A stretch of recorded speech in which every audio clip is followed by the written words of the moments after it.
Hi there, welcome to another session of a Web Content Specialist interview. Here I invite yourself, Timothy Hughes and Ian again. As you can see, so here's my Tim and here's Ian, and they're both experienced social sellers. I previously met Timothy, what was it, 2 weeks ago? Yes. We met in London in a team model. We had a great conversation about growth hacking. Yep. It was brilliant. And I did get a lot of shares on the posts, and people did like it, and it was because of you, Tim. I think mainly I got most of the traffic, so I do like to thank you for that. You're welcome. Ian, I only met you last week, and it was brilliant. We talked about sort of cloud computing, and we did also touch up on social selling a little bit as well. And you did share a lot of your insights and professionalism, and I really do like the video, and it has been shared out to many people I know. Today we're going to be touching up about social selling, and we're going to go into more in-depth sort of a discussion about social selling, and what does the actual principle mean? How can you explain social selling? What companies need to do to sort of advertise or to integrate that into their procedures? Do you need to hire a social seller? So it's predominantly sort of touching up on what it does and how we can explain it. So Tim, my first question to you is, and Ian as well, is what does the term social selling mean? Because I think a lot of people don't actually understand the concept, and it's good just to sort of give an insight of actually what the actual word means and how we can explain it to our audience. Ian, do you want to go? Thanks for that. When I talk to people have expectation that this is here's selling, here's social selling, and it replaces it. And it's not the case at all. Social selling is a subset, it's utilising new tool sets and ways of engaging and listening with customers that we haven't had before. Because we've got Twitter and Facebook and LinkedIn and Instagram, etc. available. And it isn't just LinkedIn, that's the other misnomer I come across. Social say, oh yeah, I'm on LinkedIn. Yes. This is about utilising these tools as a component of a sales process. Firstly, to listen. So you want to engage with a group of customers, and you have a target customer. You can now listen and get a gauge of what are they talking about, what are they interested in as a business and as an individual. It's still people to people selling. So it's building a relationship. Yeah. So first you're listening and getting to know them, and then figuring out how do I engage with them. And that isn't reaching out, for example, as we've seen on LinkedIn, and just say, oh yeah, I'd like to sell to you. It may be commenting on an article or a post they've made, adding insight into that so they notice you. What you really want to do is get a conversation going. And the conversation is via a different medium. Tim was just about to say something. Yeah, so I was about to plug my book, yes, which is Social Selling Techniques to Influence Buyers and Changemakers, which is out today and is available on Amazon. Please do buy that. It's a great book. So just so I mentioned that. So basically to add to what you said, first and foremost, this isn't about replacing email or cold calling or whatever with social selling. You still need to send out emails, you still need to make cold calls, but it's really another channel in which to connect with people. And it's we were talking earlier on that it's so key that what you do is you build up relationships. And so I get a lot of people that they contact me over LinkedIn and then go, hey, buy my new telephone system. It's like I'm not, if you looked at my profile, there's nothing in my profile that like you were mentioning before about aggressive selling. Yeah, there's nothing in my profile that probably says that I'm up for buying a telephone system. But what you do have when we build relationships is that you've got all of the stuff that I put out on social. There's stuff about me, there's stuff about my interests, and you can use that as a way of coming to me and saying, hey Tim, I would like to do something, or Tim, I've got this particular product or whatever, would you be interested? But it's all about building the relationship up front. I tell a story about a guy from Social Bro that contacted me, and it was over a 6-month. We built up a 6-month relationship. I'm then that's the power of social media as well. Similar in a situation with you, where I actually met him at Waterloo Station, and I'm helping him write emails that he's going to mail shot out, and it was like we just built up a friendship. Yeah. And so sort of the days of the How did that friendship begin? Well, it's difficult. It's difficult to say because in my book that I may have mentioned, that this isn't about some sort of fuzzy sort of marketing thing. We still need to be expert sellers. You know, it's still about going in, having a conversation, and then asking for a deal. That's not over. But what it is about getting to those people before your competition, and then actually closing it down. And that's what you do with building up the relationship. I think it's also the hardest part. I've run sales teams in different organisations, and what I've noticed over the last 8 to 10 years is it's increasingly got harder to get that first conversation. Yes. Because the buyer is smart. I definitely agree. The buyer is smarter than ever before and more educated. Because they've got the same as us, they've got availability of information. They've got the tools and utilities. So they can self-serve. I don't need to call you in to tell me about your business. I can judge that based on all the information on your website, on the internet, on individual reviews, etc. So do you think in terms of social selling, your reputation is important in terms of like, you know, trying to engage with people, because you don't want to be sounding as someone who's just come along and sort of started something and then not sort of carry on from it? If you turn up at a customer, I don't know if you agree with this, Ian. If you turn up at a customer and say, because about 10 years you turn up and say, so, you know, Mr. or Mrs. What keeps you awake at night? Yeah, and tell me about your business. Tell me about your business. Yeah. You get thrown out. Yeah. Because you can tell someone. You basically you can understand the business. You know, if you're not going and doing research in terms of looking at company accounts, going on their website, and even actually going on to social media and looking at that person and what their interests are. You know, it may be that they're interested in fly fishing, and you know that from looking at their Instagram account. Yes. But there's so much information out there that you actually need to go in, especially in the days of clouds and cloud computing. You need to be able to go in and go to that organisation and have an opinion, if we think about sales challenger sort of methodology, and going in and saying, right, you know, I may not know everything about your business, but I kind of think in this area you've probably got these problems. Yeah. What do you think to that? Yeah. Is there anything that your I company missed? Finance report said these are the top 3 challenges that the CEO said this year face your business, and then come in with some insight around that information that's publicly available. Yes. I think it's a bit like how I did it with Tim, actually. I think 2 weeks ago, you know, I did approach him, and I do like to advise my viewers, you need to approach people when you actually want to perform or sell a product, but you're not actually trying to sell the product, you're actually trying to build a relationship, as Timothy says. And it's very important that when you're actually trying to connect with those people, don't expect that it's going to be a sale or you're expecting this, you know, a miracle's going to happen. It's very much trying to build your reputation online, trying to engage with top influencers like Ian and Timothy, and take something away from it. Coming on to my next question, I think it was a brilliant answer, and I'm hoping it's actually helped the viewers sort of engage with what social selling means and how you have to implement it.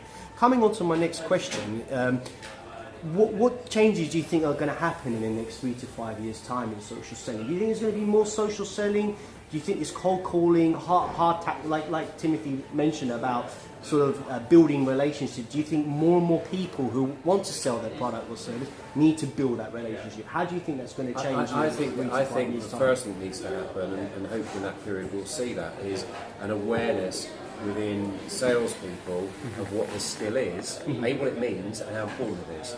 You know, I'm interviewing at the moment, and I'm continually looking for new good salespeople, and do you look on their do you look at what the social platforms? I look and see if they've got Twitter. Do you take clout score into account? Or, not particularly for what I'm. But you're looking at. I'd love to. But it's about. Guys. But you look at digital their digital profile. Yeah, absolutely. And I'd love to take something like clout or cred scores into it. But I'd love to, at the moment, find someone who comes in who understands social selling. Now, my view is that I can coach them to that.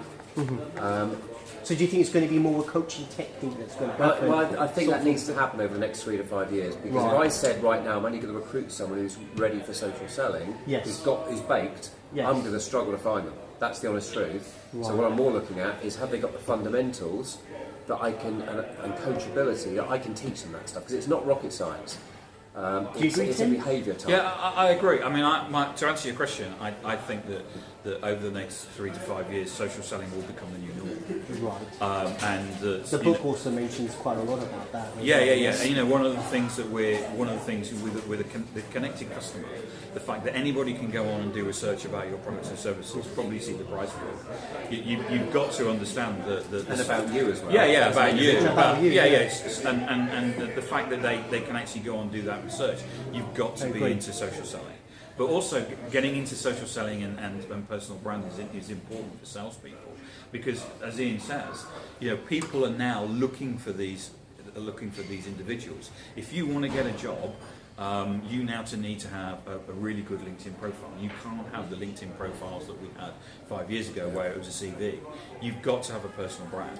So stop the fluff. Yeah, and people, there's nothing wrong in, we're not saying you shouldn't be salespeople. It's not about fluffy. Social selling isn't fluffy marketing stuff. Yes. It's still important to have all the key skills that a salesperson should have, but they've got to have a personal brand and they've got to get online, and they've got to do that. That's where their customers are. I travel on the train into London a lot, and everybody is on their smartphone, whether they're watching the film or researching products or whatever, and everybody's doing that, and our customers are on it. Yeah, absolutely. I mean, the number of Well, times... that's quite true, actually, because, my LinkedIn profile, since I've actually put my blog on and touching up on Timothy's recap, a lot of people have actually looked on my LinkedIn profile. Well, if you're going to go and meet someone, yes. invariably, not all the time, but if you see who's viewed your profile, they'll be on there the day before the morning. Because they're just checking you out. Oh, I'm going to meet this person. Let me just have a quick look. I always look at it. If I go to see somebody, I will always check out their LinkedIn profile. Right. And I say this a lot. Is that because of trust as well? Well, it's because you're looking to see what that person is going to be like. Right. And this sounds awful, but you do this. But you actually make a judgment about what that person is going to be like and what the meeting is going to be like based from their LinkedIn profile. Whether they're interesting, they're boring, all of those things. And one of the most difficult things about a LinkedIn profile is actually humanizing it and not coming across as some sort of I've done this, filled this in because this is the template that I've been given to fill in. But actually, put stuff in there about the fact that you're charitable or stuff like that. Yeah, well, I went through that. Right, I'm still learning on this. This isn't something I think where you're baked and you know it all. And I went through that in the past year, 18 months, for seeing that and rephrase the summary to talk around. I got into IT when I was 14 because I came across this and a neighbour had this heat and I got excited about it. And just so it's a bit of a story that shows this is who you are, humanising it rather than just fact. And it takes 5 minutes.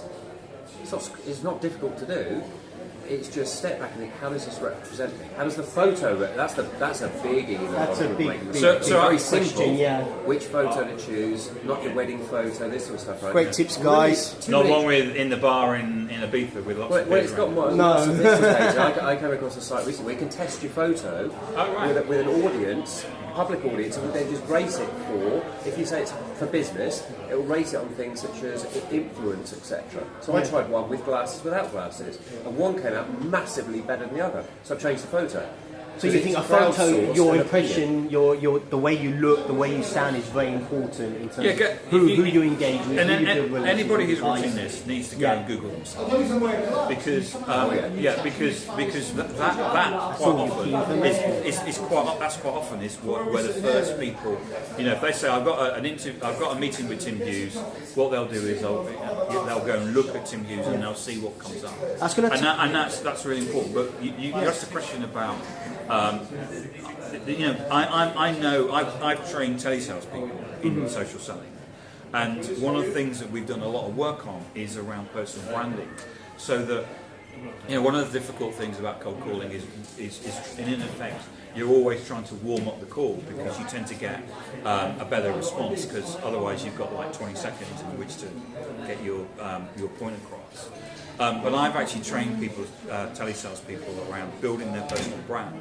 So when they actually ring up, it's a case of actually saying, I'm Twitter Duncan or I'm whatever, and actually the people immediately go, well, I know you.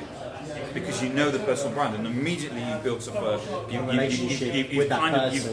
You've kind of used that as a way of warming up the call. Yes. And that's one of the things that you should be doing is before you're actually calling into organisations, go look at let's look at the segment our target accounts, segment and look at the people online in terms of the people that we should be approaching, follow them, interact with them on social media. So they actually, by the time you actually put that call in, you go in and oh yeah, I know you from. See who else they're connected to. Yeah. Oh, you're connected. You know, I invariably do this. Oh, they're connected to someone I know. Reach out to the person you know. How well do you know them? And sometimes it's, oh, I haven't seen them in 10 years. It wouldn't be appropriate. I don't add value. That's fine. Yes. But ask. Sometimes you find, oh, I went to college with them. Really? Oh, yeah. I could. And you get a warm intro. Simple stuff works. That's going to touch up on my next question, guys, because I think it's quite an important answer, and I think to let my viewers know, I think we need to sort of look into a little bit more about what I'm going to ask you next. Is that what do you need to become a social seller? I mean, what are the techniques you need to have to become a social seller? I think we did recap on this for the last 30 seconds, but you know, what personality, what traits do you need to have to become a social seller? Do you have to be an aggressor? Do you need to be humble? What's your views? What's your take? You write the book, so you start. My view is that I think that it's a very important question, guys. You kind of need to be yourself. Yes. I mean, there's generally if you go into sales, you probably have an outbound nature. There's a lot of people that I know who have been successful at telesales, yes, who kind of have that sort of cheeky salesperson sort of like. And does that work with people? But it also makes people piss people off as well. Yes, you know? yeah. Sorry for my language, but I just. But you kind of need to be yourself. Yeah. And if you were going to annoy people, you were going to annoy those people anyway. Right. You can't get on with everybody in life. There's always true. If you get a meeting with somebody and you're not who you say you are, that's even worse. So lying, deceiving. If you're a good salesperson on the phone, you just need to take that personality and put it online, and that's really for me is it's the selling point. Yeah, don't try and be somebody that you're not. But if you're all salespeople now need to have a personal brand. Mm-hmm. You just can't act without it. Right. Whether you're selling into the public sector or the private sector, you've got to have a personal brand. And that means, and my view is, you need to be on LinkedIn and Twitter. Yeah. A bit like myself, actually. Yeah. And to sell something and be good at it, what you need to be is passionate about it. If you look at the top 10% of salespeople, it's because they live and breathe and they're passionate about what it is that they sell. And what you need to be doing is going out and researching. And I have a view in life that every day is a school day, so I'm always going out and learning something. And I think if you can learn something about your products and services out there about what's going on, and then share that with the people, people will start saying, that guy's interesting, I need to actually follow him. Do you want to touch up on that, Ian? Yeah, I think what's going on out there is I've seen salespeople who think all the online stuff. Got to be on LinkedIn, but this social stuff is a game, it's a marketing thing, it doesn't fit. And when I sit down and you explain, I'm sure you find the same, you actually go through a little bit with them and show them examples, so the light bulb goes on. I never thought about that. Social selling is not about marketing. So social selling, people quite often think it's about lead generation, which is about marketing. It doesn't fit in sales. It doesn't fit in like that, no. But it's not like that at all. It's key, and you can actually take social selling as you progress through the whole of the pipeline. Mm-hmm. So right through to, if you think about closing a deal, and this has been the same for, however many years, people buy people. Yep. There is highly likely that there's going to be some face-to-face. Now, if you look at IT projects go wrong, right? It happens. And they usually go wrong on Saturday. And what the customer wants to be able to do is to ring you up and say, Tim, look, the system's down. Can you help? And you're at a family barbecue and they're just about to serve the meat, and you have two choices. You can say, sorry, I'm at a family barbecue, and put the phone down, or you can say, right, I will help you. And the people that they buy from are the people, they will make a judgment, is that when they make that phone call, they expect you to turn around and say that that you're going to help them. Now, they will do that, and they will be making judgments about you, not just through the face-to-face time you have there, but based on what your online profile is. Okay. And that's what you go back on touching back what you said 5 minutes ago. Make sure your LinkedIn profile is up to date. But it's not just about being up to date. It's about coming across as who you are and building that trust and having. And it's very difficult to try and describe what that is. But I don't. The people that are watching, what your customers are like. Yes. And that when people make decisions, they'll make a decision based on the fact that when you take that call at the family barbecue, you're going to help them.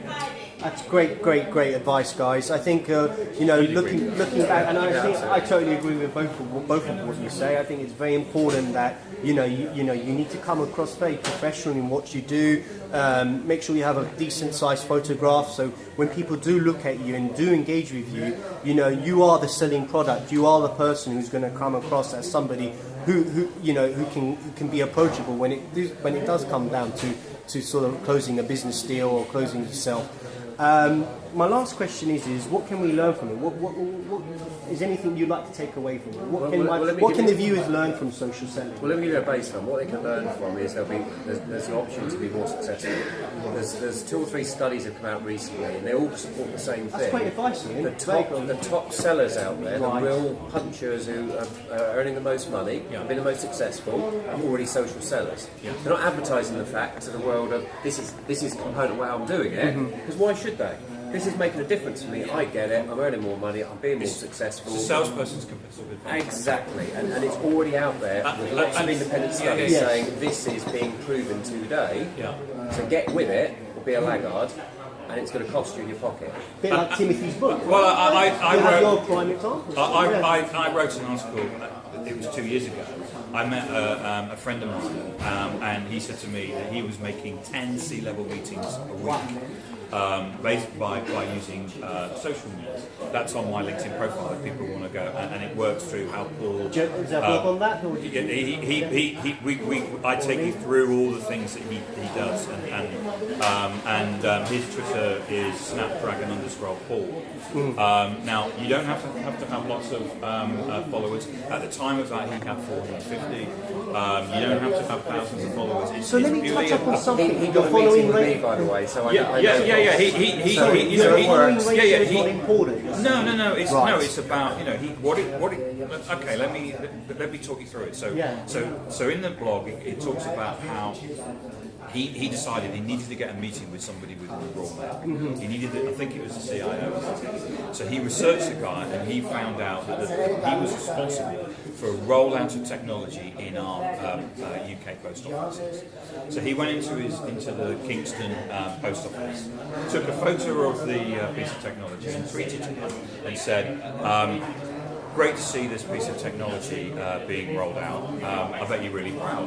And of course the guy came back, because it's Twitter, there's no PAs in the way or anything like that. He came back and said, yeah, thank you very much. Now Paul had actually done some research, and he actually knew that a particular deck that had actually been used at the previous meeting would be of interest to this guy. So he went back to him and said, I've got this deck, I think you'd be interested in it. It touches on these points because he'd researched about it. And the guy sort of said, will it cost me? No, it won't. There was a sort of like a funny sort of like conversation that went on. The guy followed Paul. Paul then had a direct mail DM conversation. Right. And went through and said, look, would you be interested in meeting? And the guy said, yeah, why not? 30 minutes. So what he demonstrated is that, you can approach people over social media, but and B, don't be weird about it. And C, if you're adding value and showing that you've done the research. Great tips, guys. You can actually get to senior people in organisations, and it's so easy for social media to leverage that. Of course, it is. But just the way you go about it. But just don't be weird about it. Yeah, don't be weird. You've got to add value. If you're approaching senior people in BT and you're saying, buy my telephone system, you may have got it wrong. But if you're adding adding value. It's got to be relevant, and it's got to be timely. You know, listen. Yeah. Listen. Figure out where to engage and when to engage. Yes. And then engage with the right information at the right time. And invariably, someone's going to pick up on it because it's of interest to them. And rather than I'm just throwing some stuff at you. It's not marketing. It's more personal. Yes. But it takes a bit of effort. It right? is But one it's The worth funny doing. thing is, they do engage if you do get it right, and if you do get your timing right, as Ian says. I think people do like to engage with you on social media. So Paul was saying to me, if you look at email marketing, I think email marketing now has a 3%, 7% response rate. So that's like a 90-something% rejection rate. Yeah. And if you're like me, most salespeople, they hate rejection. Whereas what Paul's finding, if he does the research, looks on social media, he's getting something like a 10% rejection rate. That's a 90% hit. Well, I think the other thing is it used to be email, right? And now everyone's on it. Yeah. Then it moved to LinkedIn email, I think. And now people are starting to get, actually I've got 400 of those coming into me because I'm a decision maker and everyone wants to talk to me. Okay. So you're just one of a big number. If you come at them through a different route, rather than the front door, where everyone's coming through, someone's knocked on the back door, oh, I'm a bit curious now.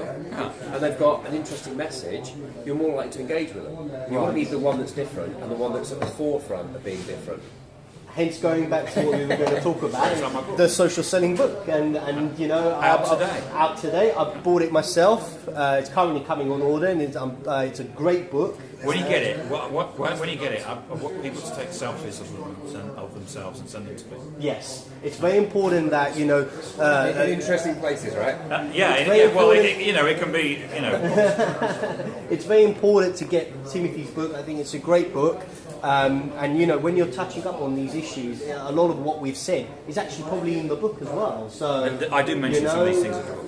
And it's very important that you do engage with Timothy and you do engage with getting his book. Is there anything else you'd like to say? Is there any final points you'd like to say about social selling? Anything you'd like to say back? I think ignore it at your peril. Okay. It's not rocket science. It's fun when you start getting into it. I go into it by accident, and every day, as you said, I'm learning something small and new about this, and it works. But it's not instant gratification. It's not just do it and suddenly I've got loads of deals next week. It takes some effort. But sales is just getting harder and harder anyway to get to the key decision makers. Right. So build a relationship, it's a tool set. It doesn't replace what you've done. Right. Everything, all your skills, all your sales skills are still valuable. Absolutely. This complements them. Yeah. But if you ignore this, you're going to become less and less relevant. I'm interviewing people and part of it is I expect them to research me and the company when they turn up. Right. And have some insights. And the smart ones are trying to engage beforehand. They try and perhaps link to me, or they follow me on Twitter, or do little things that I notice, right? And will that get them hired? No, but it immediately makes them different to the other 10 I see. Okay. So it gives them that small edge. This isn't about getting a 50% advantage. This might be the 1%. The old horse race adage on if you win by a photo finish, you still win, and your prize is 10 times the second person. Yeah. So this isn't about getting this gap. It's about getting that little edge that makes the difference. It's just like the golf. It's just like the golf analogy, which is the only way that you win. Sometimes it's about one shot, and the way that it's about getting that competitive advantage. And this is about real competitive advantage that gets you that much ahead of the competition. But everybody knows in sales that you don't get a prize for second place. It's all or nothing. Yeah. Do you want to show the camera just a little bit closer? So they can see the book as well. So it's a great book. What's it? Techniques to influence buyers and change makers. So guys, Thank you. sort of touched up on it. It's a great conversation about social selling. I hope we've enlightened the audience, and it's just a great. And we're happy for people to get in touch with us. And please do get in touch with. Connect with us on LinkedIn. There's the full book. There's the full book. On LinkedIn, there's a few things about personal Ian's on brand. LinkedIn. There's an article of mine about personal Connect brand. with Ian on LinkedIn. Connect with Ian on Twitter LinkedIn. They Twitter, did come out of their way, and it's great to sort of engage with top influencers. And Tim, you're on LinkedIn as well and on Facebook. And the book's on Amazon. And the book's on Amazon. Please do order it. Myself, I'm on LinkedIn as well, web content specialist. I'm sort of interviewing top tech influencers. So anyway, before we leave you to it, I hope you took something away from it. And thanks for viewing. Thank you. Thanks Ian. Thanks Bye. Tim. Thank you. Bye.